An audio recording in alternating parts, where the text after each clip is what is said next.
तर मित्रांनो, तुमचं माझ्या मराठी साक्षी या यूट्यूब चॅनलवर स्वागत आहे। तर मित्रांनो, ठरलं तर मग मालिकेच्या अभिनेत्री म्हणजेच जुई गडकरी ही आपल्या सर्वांची आवडती भूमिका साकारणारी अभिनेत्री आहे। ठरलं तर मग मालिका ही आपल्या महाराष्ट्राची नंबर 1 मालिका ठरलेली आहे। ठरलं तर मग मालिकेने आत्तापर्यंत महाराष्ट्राची नंबर 1 मालिका हा पुरस्कार जिंकला आहे। सायली व अर्जुनच्या या जोडीला खूप लोकांनी प्रेम दिलं आहे, त्यामुळे ठरलं तर मग मालिकेला बहुमत मिळाले आहे। अमित व जुई हे दोघेही खूप छान प्रकारे काम करतात, त्यामुळे खूप प्रेक्षकांना त्यांची जोडी खूप आवडते। तुम्हालाही देखील सायली अर्जुनची जोडी आवडते का? आम्हाला कमेंट करून नक्की सांगा। महाराष्ट्राची नंबर 1 मालिका असलेली ठरलं तर मग ही मालिका ही खूप पुढे जाणार आहे, त्यामुळे त्यात काही नवीन अपडेट येईल मी तुम्हाला नक्की सांगत राहील। त्यासाठी मला आता सबस्क्राईब करा।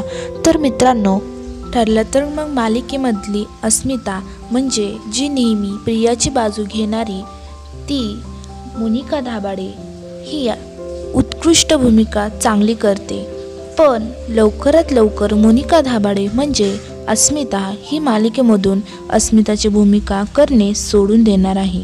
तिने ही मालिका सोडण्याचा निर्णय का घेतला हे आपण जाणून घेऊया। मोनिकाने म्हणजेच अस्मिताने का हा निर्णय घेतला असावा हे आपण जाणून घेऊया। कारण मोनिका धाबाडे ही प्रेग्नेंट आहे आणि तिला 7वा महिना सुरू आहे, म्हणून मोनिका धाबाडे ही मालिका सोडण्याचा निर्णय घेत आहे। मोनिका धाबाडेला आता 7वा महिना सुरू असल्यामुळे ती अस्मिताची भूमिका सोडणार आहे। तर मित्रांनो, अस्मिता म्हणजेच मोनिका धाबाडे ही लवकरच मालिका सोडणार आहे। तर तुम्हाला काय वाटते, तिने ही मालिका सोडावी की नाही हे आम्हाला कमेंट करून नक्की सांगा। तर मित्रांनो, आपण पाहिले की ठरलं तर मग मालिकेतील कोणती अभिनेत्री ही मालिका सोडून जाणार आहे। तर मित्रांनो, तुम्हाला ही नवीन अपडेट कशी वाटली मला कमेंट करून नक्की सांगा। आणि जाता जाता आपल्या चॅनलला सबस्क्राईब केल्याशिवाय जाऊ नका, कारण नवीन येणारी सर्वात अगोदर अपडेट तुमच्यापर्यंत पोहोचून जाईल। धन्यवाद।